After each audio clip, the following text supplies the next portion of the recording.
ఈరోజు మసాలా వడ ఎలా తయారు చేసుకోవాలో చూద్దాము. దానికి కావాల్సిన పదార్థాలు ముందుగా శనగపప్పుని ఒక 2 గంటలు నానబెట్టుకొని ఇలాగా మిక్సీలో వేసేసుకోండి.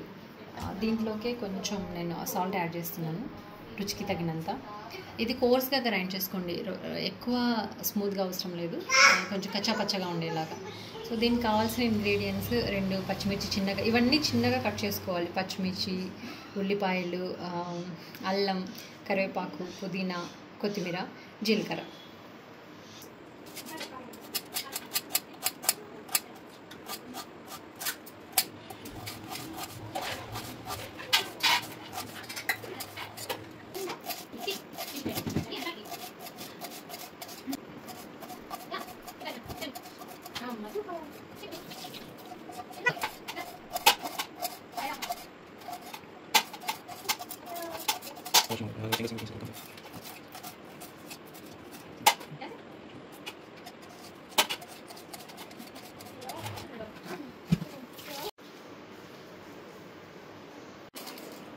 మీకు చూపించిన ఇంగ్రీడియంట్స్ అన్నీ ఇలాగా చిన్న చిన్నగా కట్ చేసుకోండి. ఇది శనగబాళ్ళు మంచిగా క్రష్ చేసుకుని, ఇదైతే పేస్ట్ లాగా అవసరం లేదు, కచ్చాపచ్చగా చేసుకుంటే చాలు. అక్కడక్కడ మీకు శనగబాళ్ళు కూడా తెలుస్తుంటుంది కదా, ఇవి డీప్ ఫ్రై చేసినప్పుడు మంచిగా క్రంచీగా అనిపిస్తాయి. సో ఇదంతా మంచిగా మిక్స్ చేసేసుకోండి.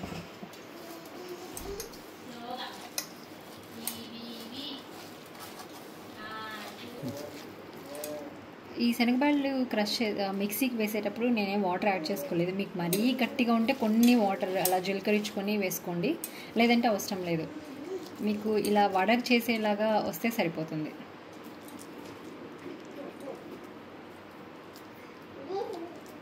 సో ఇలా బైండింగ్ వచ్చిందంటే ఇంక వాటర్ ఏం అవసరం లేదు.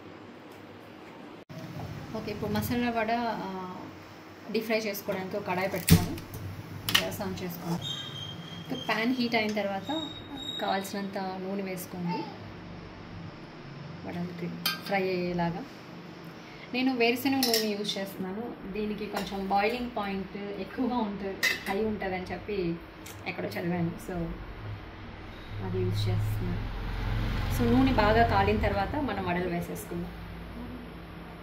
ఆయిల్ బాగా హీట్ అయింది, సో ఈ టైంలో మనం వడలు వేసేసుకోవడమే. సో నేను ఇలాగ చేతిలోనే తట్టేసి వేసేస్తున్నాను. మీకు అలవాటు లేకపోతే పాలిథిన్ పేపర్ తీసుకొని దాంట్లో అయినా తట్టి వేసుకోవచ్చు.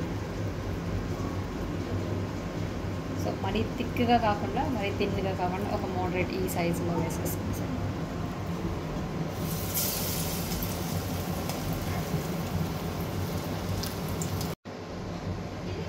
సో వడలు వేసిన తర్వాత కొంచెం సెటిల్ అవ్వని, వెంటనే కదిపితే విరిగిపోయే ఛాన్సెస్ ఉన్నాయి.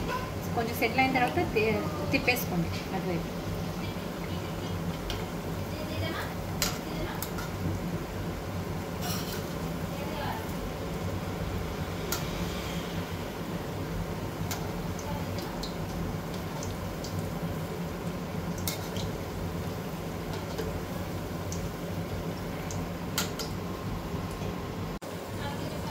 ఓకే, బబుల్స్ ఆల్మోస్ట్ తగ్గిపోయాయి. సో ఈ టైంలో తీసేసుకోండి.